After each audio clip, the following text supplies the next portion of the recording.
Oke, balik lagi sama gue di sini. Gue bakalan ngelanjutin series SNBT 2026 masih dengan kemampuan penalaran umum, dan kali ini adalah part terakhir atau part 6 gitu ya kan? Ya, benar. Jadi langsung saja ya, di suasana lebaran ini kita masih belajar dengan semangat, makin semangat karena mendekati SNBT itu sendiri. Jadi langsung saja ke soal nomor 26 ya, untuk kemampuan penalaran umum season 5 kali ini Hanatul Z. Nah, di sini ada bilangan bulat D. Bilangan bulat D adalah hasil kali dari bilangan bulat A, B, C. Gimana tuh nulisnya? Begini. D adalah hasil kali A kali B kali C. Nah, begitu. Di mana sudah ditentukan bahwa bahwa A, B, C itu lebih dari 1. B lebih dari A, C lebih dari B gitu. Berurutan. Dimana A itu bilangan terkecil, tapi lebih dari 1, benar. Jika 2, 3 dibagi D menyisakan 7, 9. Nah, kata-kata ini agak rumit, tapi gampang. Bagaimana? 2, 3 tinggal dikurangi dengan 7, 9, yaitu 1, 5, 4. Ya enggak? 1, 5, 4. Sekarang yang ditanyakan adalah A plus C. Ya, pada intinya kita mencari A, B, dan C ini. Gitu ya. Caranya bagaimana? 1, 5, 4. Ini kan sisa. Sisa itu buang aja. Sudah buang. Kita fokus ke 1, 5, 4 sekarang. Kita buat apa? Pohon faktor. Benar banget. 1, 5, 4 ini familiar nggak? Bisa dibagi dengan bilangan prima selain 2. Berapa? 11. Gue seneng banget bagi dengan 11 ya. Ini berapa? 14. Cek. 14. Setelahnya 14 ini baru nih bagi 2, ini bagi 7. Nah kan berarti ini bisa ditentukan ini A, ini B, ini C. Ya enggak? Ya enggak sih? Sesuai ya. Berarti D itu adalah 1, 5, 4. Benar banget. Selanjutnya yang ditanyakan apa? A plus C. 2 tambah 11. 13. Aman banget. Gampang ya. Lanjut. Kurva Y ya sama dengan AX kuadrat plus 2X plus 1. Dimana A kurang dari 0. A kurang dari 0. Memotong sumbu X di 2 titik berbeda. Pernyataan yang benar. Kurva terbuka ke atas, kurva terbuka ke bawah. Ya. Itu bisa ditentukan dari D gitu. Tapi ini sudah ada keterangan seperti ini, di mana ini bisa, keduanya itu bisa gitu. Bisa memiliki kemungkinan gini atau gini, bentuknya U atau N gitu ya. Mantap. Titik puncak kurva berada di kuadran 1. Oh, ini sama lagi. Kalimatnya sama. Bisa jadi, tapi ya belum tentu juga gitu. Bisa di kuadran 2, kuadran 3, 4 gitu, terserah dia gitu ya kan. Yang bisa kita cari dengan pasti itu kita masukkan angka 0 terlebih dahulu. X sama dengan 0, kita substitusi X sama dengan 0, diperoleh Y sama dengan 1. Nah, kurva memotong sumbu Y positif. Ya kan? Berarti bagaimana bentukannya memotong sumbu Y? Karena X-nya 0 nih di sini. Ini kan sumbu X nih. Iya, benar, positif di sini ya. Seperti itu. Ini adalah titik 0,1. Inilah yang paling tepat.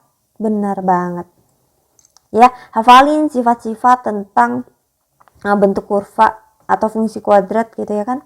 Gak udah buat videonya di series Matematika SMA. Silakan cek kalau mau belajar. Yang mau aja. Tidak memaksa, cuman promosi. Lanjut. Nomor 28. Garis dengan persamaan mana saja yang memotong garis 2X plus Y sama dengan 4 dan X plus 2Y sama dengan 2 di 2 titik berbeda. 2 titik berbeda. Kita cari dulu. Ya, ini gua tulis ini adalah persamaan GA. Garis A gitu. dengan 2x plus y sama dengan 4, atau ketika kita ingin melihat gradiennya bentuknya seperti ini. Nah, berarti MA-nya sama dengan min 2. Benar banget ya. Terus GB, garis GB ada x plus 2y sama dengan 2. Ketika kita ingin lihat gradiennya, berarti kita buat y itu sendiri. Min setengah x plus 1. Ya kan? Ya enggak? Iya. Cara cepat saja ya. Ya ini loh pindah ruas gini-gini. X plus 2y sama dengan 2. 2y sama dengan min x plus 2. Nah ini dibagi 2 kan? Bagi 2 semua. Jadinya min setengah x plus 1. Aman banget. Jadi gradien B-nya itu adalah min setengah. Sekarang kita lihat. Ini sudah, ini udah mantap banget ini. Ya. M1 sama dengan min 1. M2 sama dengan 1. M3 sama dengan 3. M4 sama dengan min 2. Nah, ini enggak sejajar. GA GB itu enggak sejajar dan enggak tegak lurus juga. Rumus tegak lurus. Tegak lurus itu adalah M1 kali M2 sama dengan min 1. Rumus sejajar itu adalah M1 gradiennya itu sama dengan gradien M2 gitu. Berarti yang sejajar itu 4 dan GA. Sejajar dengan GA. Ya, ini berarti enggak bisa. Karena tidak memotong garis gitu ya. Sekarang kita lihat yang gradiennya min 1. Ya, gradien min 1 otomatis kita lihat titik potongnya terlebih dahulu. Bener banget. Nah, kelupaan kan titik potong. Kita cari titik potong dari dua garis GA dan GB ini. Ya, 2x plus y sama dengan 4. Ini 2x plus 4y sama dengan 4. Nah, titik potongnya seperti apa? Ini dikurangin. Ini jadi 3. Min 3y sama dengan 0. Y sama dengan 0. X-nya maka X-nya sama dengan 2. Oke. Titik potongnya adalah 2,0. Sekarang kita lihat ini. Ketika X-nya min 2. Nah, ketika X-nya 2 nih. Kan 2 nih. Ini 2 nih. Tekankan oke. Titik potong 2, 0. 2 maka 3. Benar.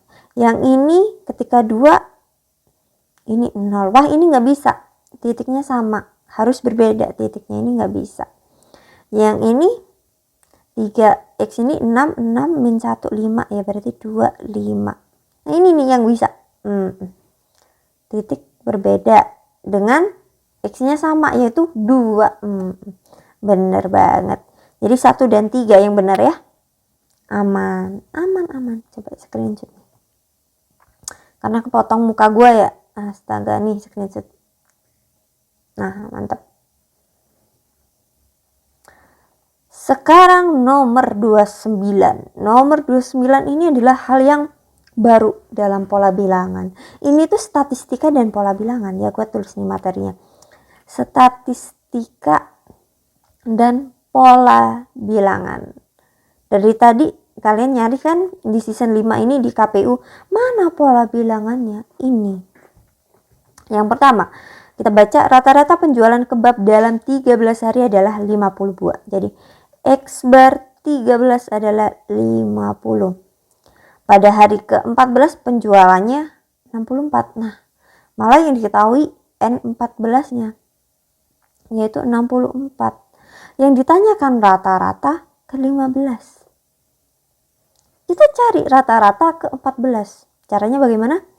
Rata-rata ke-14 itu adalah 13 kali 50 ditambah 64 per 14. Ya kan, ini jumlah harinya yaitu 13 per 1. Ya kan, terus ini berlanjut. Ini totalnya 714. Ya enggak? Ini per 14, ini menjadi 51. Nah, disinilah pola itu terbentuk ya. Ketika X bar 13 adalah 50, X bar 14 adalah 51, kita bisa nebak. X bar ke-15 adalah 52. Benar. Ini adalah pola bilangan. Gampang ya, lompat satu. Apa yang bikin variasi? Statistikanya. Gitu, aman banget, aman banget. 30 itu adalah materi prediksi sebenarnya. Kalau kalian sudah masuk kuliah itu adalah prediksi. Kalau di statistika, aman banget. Nomor 30 ini kita merem doang udah tahu jawabannya ini. Gak udah sering banget bahas soal yang seperti ini. Ya, misalkan 7% dikali dengan 0,2 dengan berapa lagi? 20% dikali dengan 0,07. Sama,